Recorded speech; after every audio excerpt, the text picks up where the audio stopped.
Oi, gente, tudo bem? Espero que estejam todos bem. Nesse vídeo, nós vamos falar sobre o filme como um documento histórico indireto.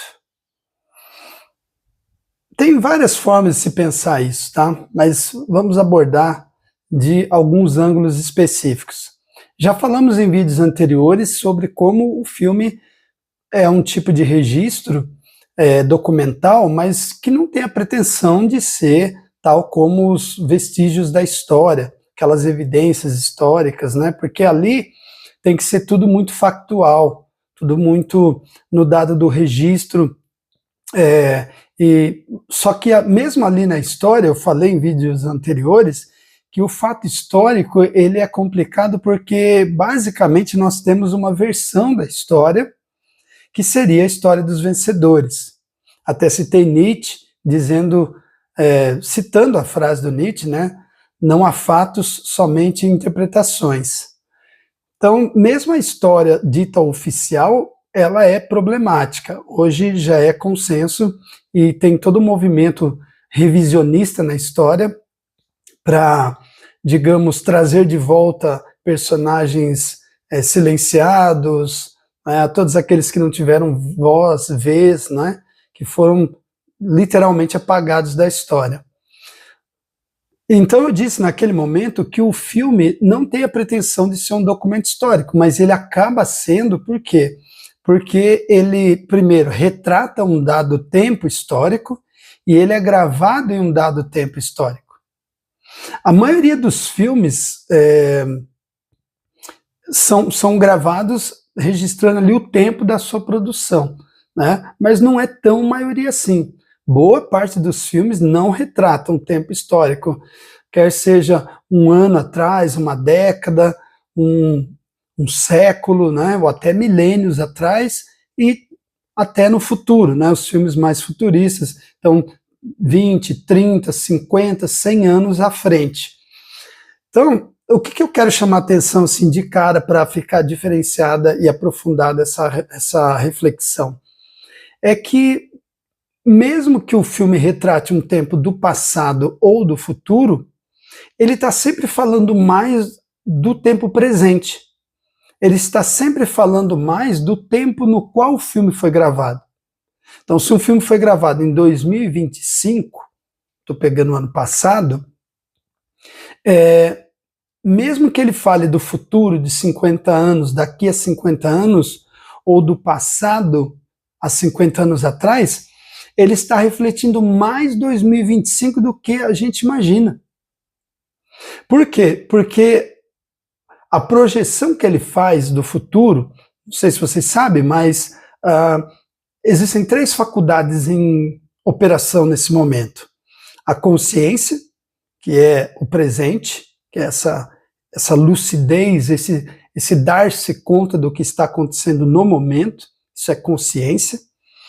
Tem a memória, que resgata os fatos do passado, essa é a faculdade senhora do passado, e tem a imaginação, que projeta elementos em função de um passado e de um presente, projeta um futuro. Então veja, as coisas que vêm do passado para o presente vêm em função do que está acontecendo no presente. Às vezes acontece alguma coisa no presente que resgata, remete àquele fato do passado. A mesma coisa, algo que está acontecendo no presente é que ativa a imaginação, né, até uma ansiedade para projetar um dado futuro. Então é sempre o presente que está em operação, está operando o tempo todo, mesmo quando fazemos essa transição espaço-temporal, né, dentro da mente, claro. Então, o cinema ele é testemunho de uma época, porque a época em que ele foi gravado. Então, vamos pegar filmes do passado. Quando você pega um filme da década de 40, por exemplo, você pega Rebecca, a Mulher Inesquecível, do Hitchcock, que é exatamente de 1940, naquele momento o filme estava retratando 1940. E aí, hoje, ele está funcionando como um documento, um testemunho de uma época. né? Então é um filme que você pode atualizar ele, porque você assiste ele hoje, inclusive tem até o remake atualizando ele de fato, né? Fizeram um outro filme aqui nessa época, mantendo a mesma história, mas aquele original vai, digamos, trazer de volta as maneiras de se vestir, maneiras de falar, os móveis das casas, né? Desde quando uma pessoa atende um telefone, e aquele telefone antigo, com fio, normalmente fixado na parede, ou vai andar de carro, né? Aqueles carros que a gente chamaria hoje de calhambeque, né? Mais naquela linha do Ford, o T10, né? Se eu não me engano, o modelo do Ford. Então, tudo isso traz o registro daquela época. Então o cinema ele cristalizou um pedaço de tempo e ele vai transmitindo para as gerações futuras aquele tempo. Mas agora, o filme que é gravado hoje, quando retrata o passado, são as nossas reflexões do presente que vão buscar lá no passado, em função disso que a gente está sentindo agora, buscar elementos lá no passado. Então, um diretor atual, movido por uma série de coisas da sua biografia. Então, o que eu quero dizer fundamentalmente? É que não tem biografia sem história.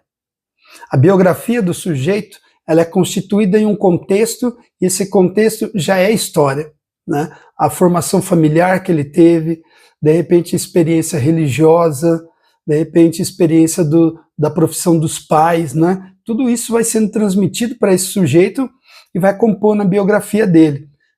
Vamos lembrar que a gente já falou aqui no canal do filme Roma, do Alfonso Cuarón, né? Então aquilo ali é bem um retrato disso tudo que eu estou falando, né? De como o que um diretor está produzindo agora, né, são reflexões que hoje ele tem, que na época que ele era menino ele não refletiu sobre isso. Agora, como adulto, refletindo sobre a infância, ele vai e faz um filme resgatando a infância dele. Então, o filme retomando 1970, né, a década de 70, quando ele era menino. Mas ele não fez aquelas reflexões lá, ele fez agora, né, 40, 50 anos depois, mas ele volta no tempo, né? Mesma coisa serve para o futuro. Então, quando a gente assistiu pela primeira vez De Volta para o Futuro, e aí é um filme, né, uma franquia ótima para a gente pensar esse tema, começa o filme, o menino está em 85. Aí ele volta 30 anos no passado, para 55, e depois, no segundo filme, ele volta, né, ele consegue retornar no primeiro filme para 85, e depois, já no finalzinho do primeiro filme, o doutor fala para ele, precisamos ir para o futuro porque tem um problema lá com a sua família, né? E aí ele vai para 2015. Hoje já passou, né, 11 anos de 2015, e a gente faz essa reflexão, o que foi pensado em 85, como seria 2015, que se comprovou e o que não se comprovou. E aquele 2015 imaginado tinha mais a ver com 85 do que o próprio 2015. Por exemplo, lá tinha skate voador e, até onde eu sei, não temos skate voador, ou se temos, ele não é comercializado em larga escala, ele é impraticável, tanto na dinâmica de sair voando com skate, quanto o valor que seria um skate voador, né? O skate comum, bom, já é muito caro, né? Então vejam, tudo isso para centralizar essa ideia de que é sempre o passado que está operando, quer seja falamos do passado ou do futuro, sempre o presente é que está como operador. Então ele é mais revelador do que o passado retratado, ou o futuro. Daí a gente pode pensar, né, que o presente é de fato tudo que importa, é de fato tudo que temos. Por quê? Por razões simples, né? O passado já passou, já não é mais, e o futuro ainda não é. O futuro é apenas um mote de ansiedade, né? De uma projeção que se faz em função de certos receios, certos medos, ou até paranoias, histerias com o presente.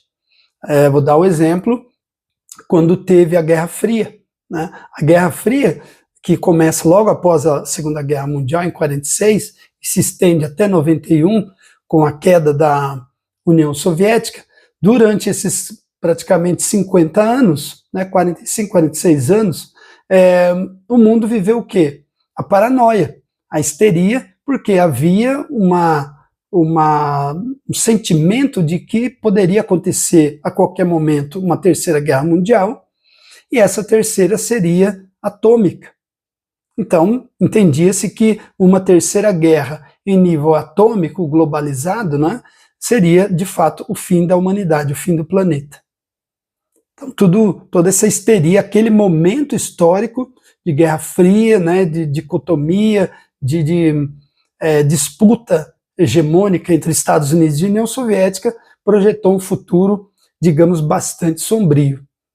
Porém, né, quem poderia culpar a humanidade, porque a experiência das bombas atômicas foram, de fato, né, aquelas duas experiências, um terror, foram um horror, talvez pior momento da história da humanidade, quando a humanidade joga contra ela mesma. O que está ficando claro aqui para nós? Os valores, os medos, os desejos, eles acabam sendo inscritos na narrativa. Quem conta a história, quem tem privilégio de contar histórias, existem aqueles que contam a história, que vão compondo a história, digamos assim, com H maiúsculo, isto é, a história como ciência dos fatos, em sequência, e tem aqueles que contam histórias, escrevem livros e produzem filmes, que é o que a gente se debruça aqui no canal, né? Isso é, de certa forma, um privilégio, mas também, e muito mais, uma responsabilidade.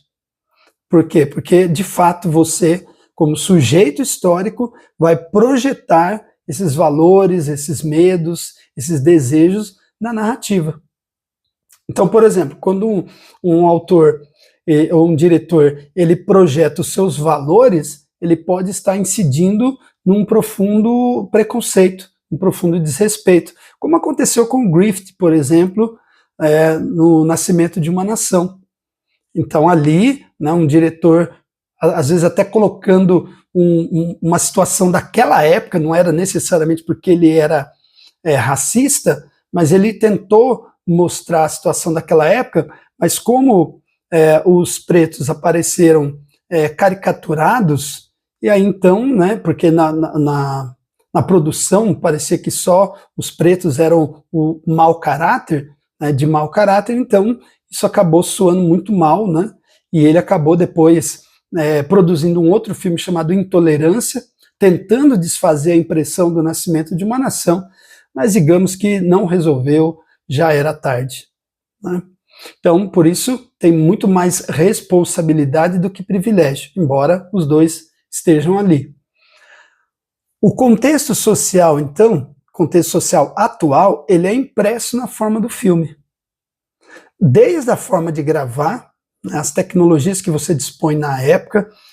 Um outro exemplo, James Cameron já tinha ideia para fazer Avatar quando ele terminou de produzir Titanic. Então, 96, 97, por ali, ele já tinha a ideia do Avatar, só que ele entendeu que precisava de uma tecnologia que ainda estava no futuro. E ele teria que fazer um lobby ou ajudar a desenvolver essa tecnologia. Foi daí que ele criou uma parceria com a Panasonic para desenvolver a câmera e outras tecnologias, né, envolvidas, embutidas, para fazer o Avatar, que ficaria pronto só em 2009. Disputou o Oscar daquele ano, inclusive, né? E aí, nesse momento, está em cartaz no cinema em 2026, o terceiro filme já da franquia.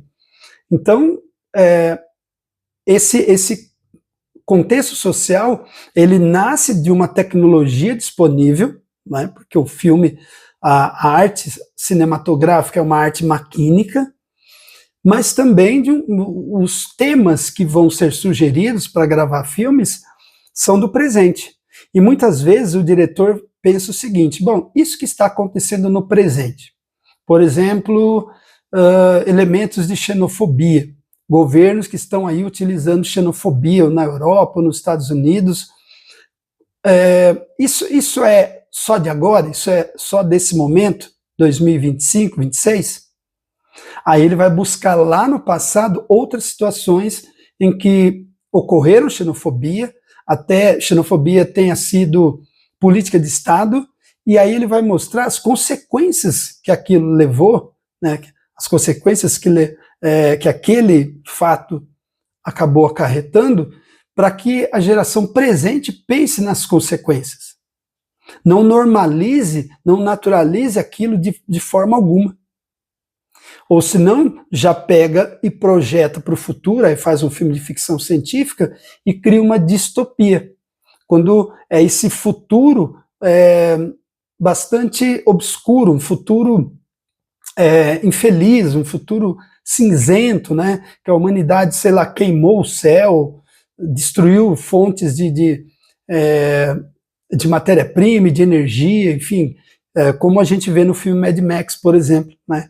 Que a água e a gasolina, né, se tornaram absolutamente escassas, gerando uma distopia, um clima de ultraviolência. Então, acelerando um pouco aqui, né? Eu falei do sujeito, eu falei do indivíduo, o indivíduo que escreve, o indivíduo que grava, né, que produz o filme. Esse elemento, ele vai muitas vezes carregar, trazer com ele um estilo, que é a sua marca pessoal.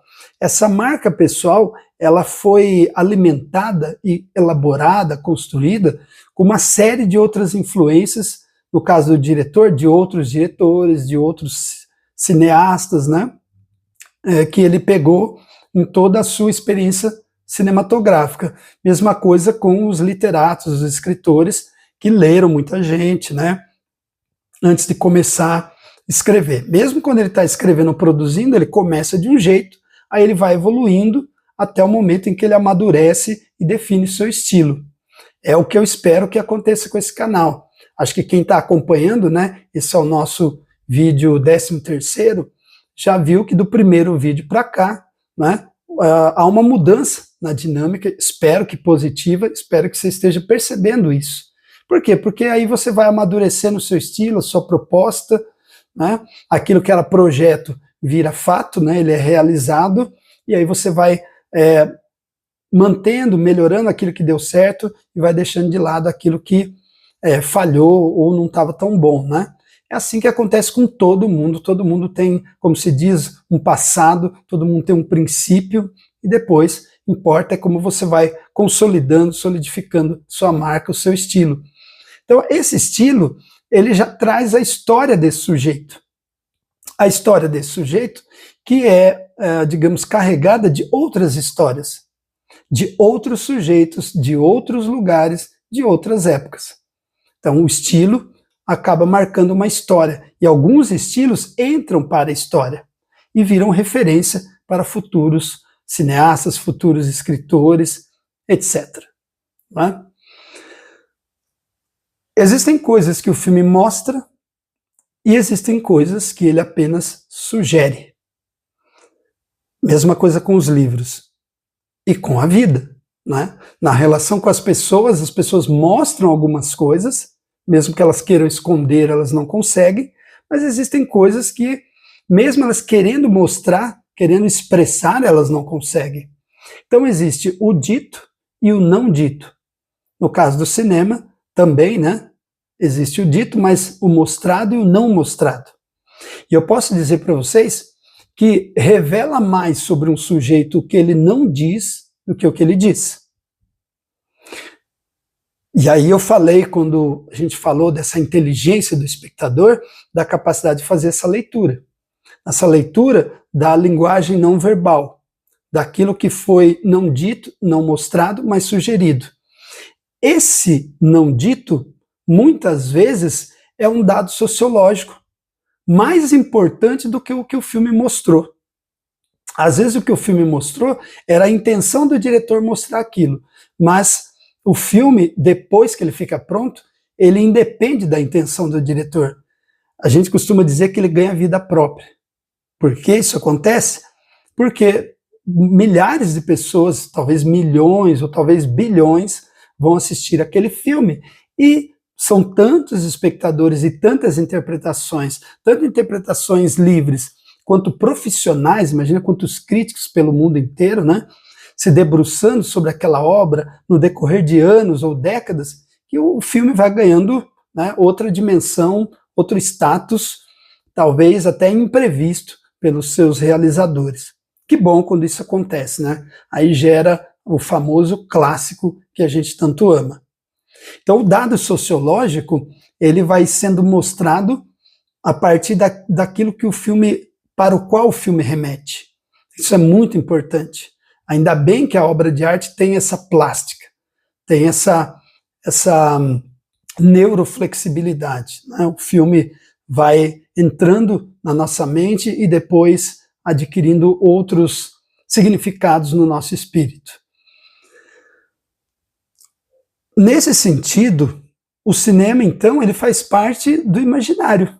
Cinema e memória coletiva andam de mãos dadas. Quando vamos assistir um filme, quando dizemos gostei ou não gostei, já falamos sobre isso, esse gostei não é produto da nossa individualidade, não é produto apenas de sensações, de impressões. Esse gostei já é tudo que o filme causou, provocou, informou, casado, né, digamos assim, em reação com tudo que o indivíduo traz como repertório, como bagagem pessoal, individual. Então, quando eu olho para um filme e identifico coisas e me sinto bem com determinadas situações que o filme apresenta, e ao final digo gostei ou não gostei, é o filme ali ativando o nosso imaginário. É o filme fazendo parte da nossa memória. E não só memória como sujeito, mas memória coletiva. Porque nós vivemos numa sociedade que é coletiva, e o filme é produzido por um coletivo para outro coletivo.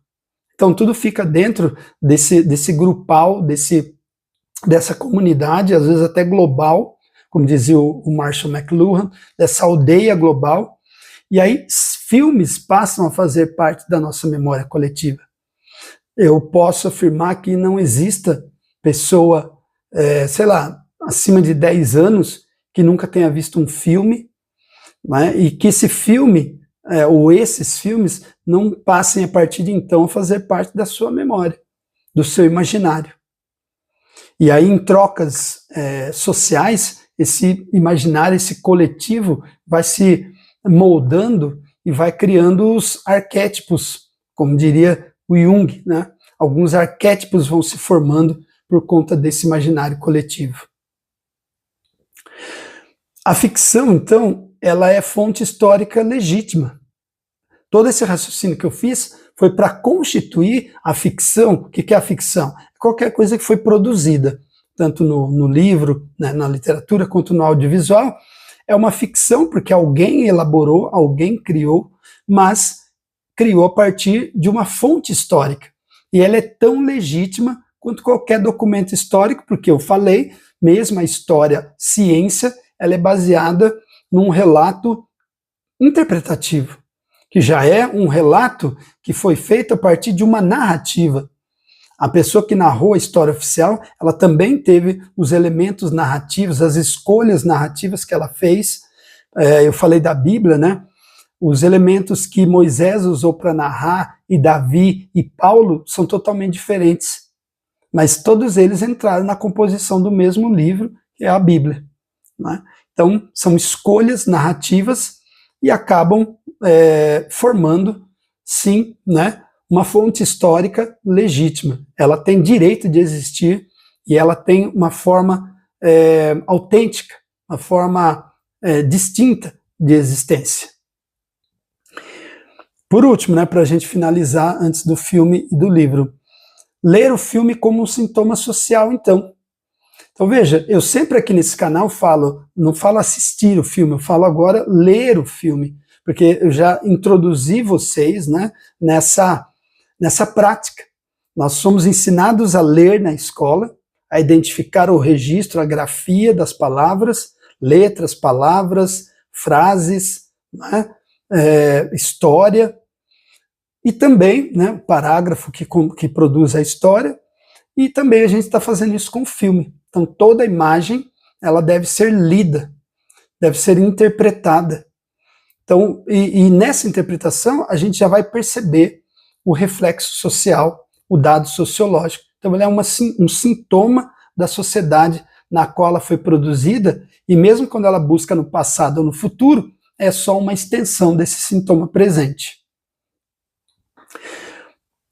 Essa história, ela é captada tanto pelo imaginário, a história oficial, tanto a história produzida pela arte, né? Pela literatura, pela ciência, né? Mesmo um cientista, quando ele produz um livro teórico, ele traz exemplos para fundamentar a teoria, e esses exemplos são do momento histórico que ele viveu, são de histórias que ele ouviu, ou de histórias sobre as quais ele leu, né? Então tudo isso acaba fazendo parte do imaginário.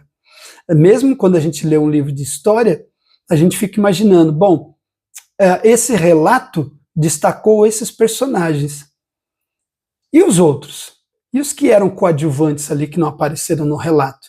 Então os bons filmes sobre história, filmes históricos, né, eles acabam trazendo alguns desses personagens que o relato científico, da história científica, negligenciou. Então fica uma coisa muito interessante, né? Quem foram os amigos? Quem foi o melhor amigo de Napoleão? Quem foi a esposa de Napoleão? Quem foram as amantes de Napoleão? Porque todas essas pessoas, direto ou indiretamente, influenciavam nas decisões que Napoleão tomava, e que acabaram, digamos, comprometendo todo o destino da Europa. Entende o que eu quero dizer? Então vamos lá. Qual é o filme, então, que traz de forma exemplar tudo isso que nós refletimos aqui? Claro. Parasita, do Bong Joon-ho. Todo mundo, eu acho que já deve ter assistido Parasita, foi um marco na história do cinema, mas principalmente na história das premiações.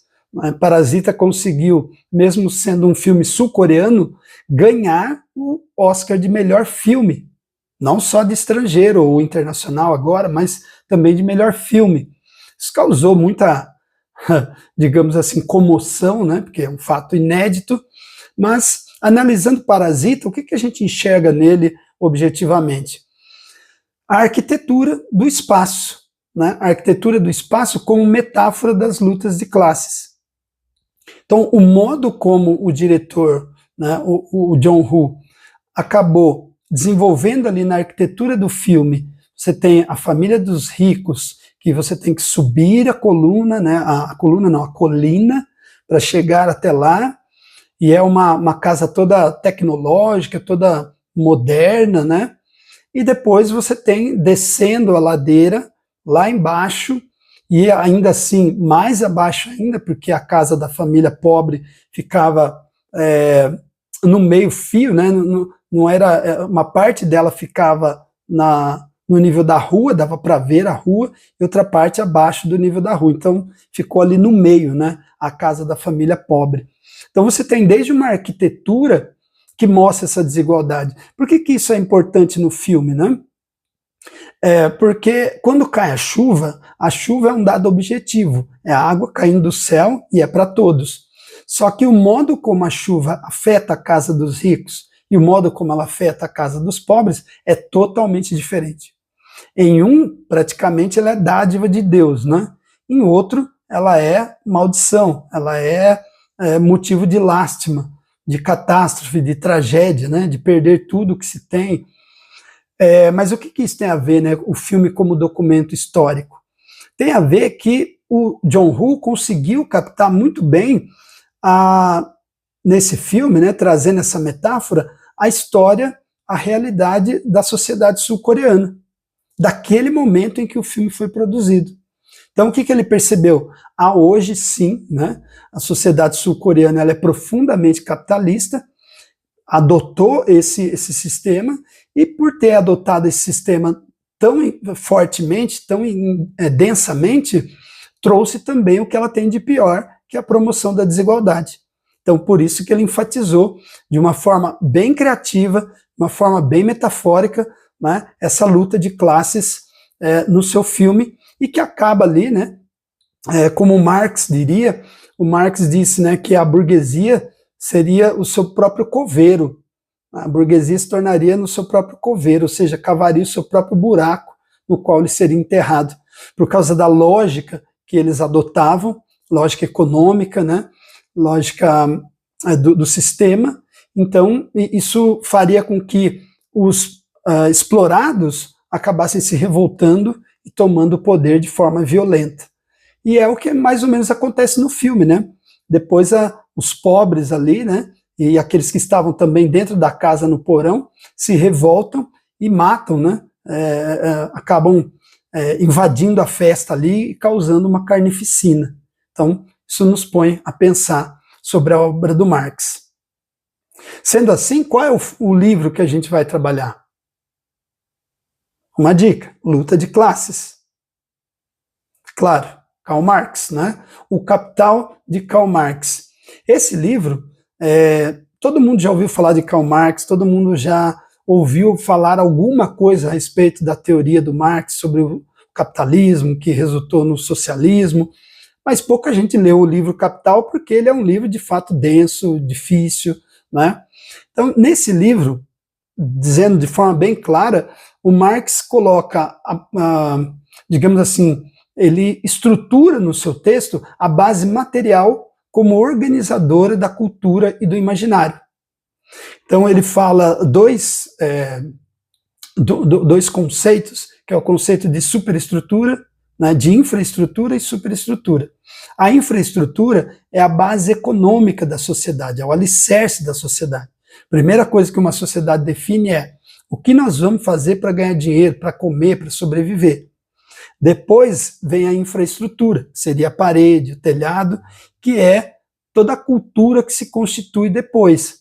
Então, o tipo de religião, o tipo de música, o tipo de culinária, o tipo de vestimenta, né, todos os outros elementos da cultura se constituem depois. E ele diz também nesse livro que conforme vai mudando a base material das sociedades, as sociedades mudam junto. Inclusive, as grandes mudanças materiais da história acabaram desencadeando mudanças na própria história, né, passando da Idade Antiga para a Idade Média. Na Idade Antiga, escravidão, Idade Média, servidão. Depois da Idade Média, servidão para a moderna, que daí já tinha o comércio, já era o começo do trabalho ali assalariado. E depois, da Idade Moderna para a contemporânea, com a Revolução Industrial, e aí já surge, né, a burguesia, que era comercial, se torna industrial, e o trabalhador, o camponês, vira o proletário, que é o trabalhador da fábrica. Então, conforme mudam as relações sociais de produção, muda também toda a cultura que se constitui acima, né, como superestrutura. Toda imagem deixa vestígios. Razão crítica é ensinar a ler esses sinais.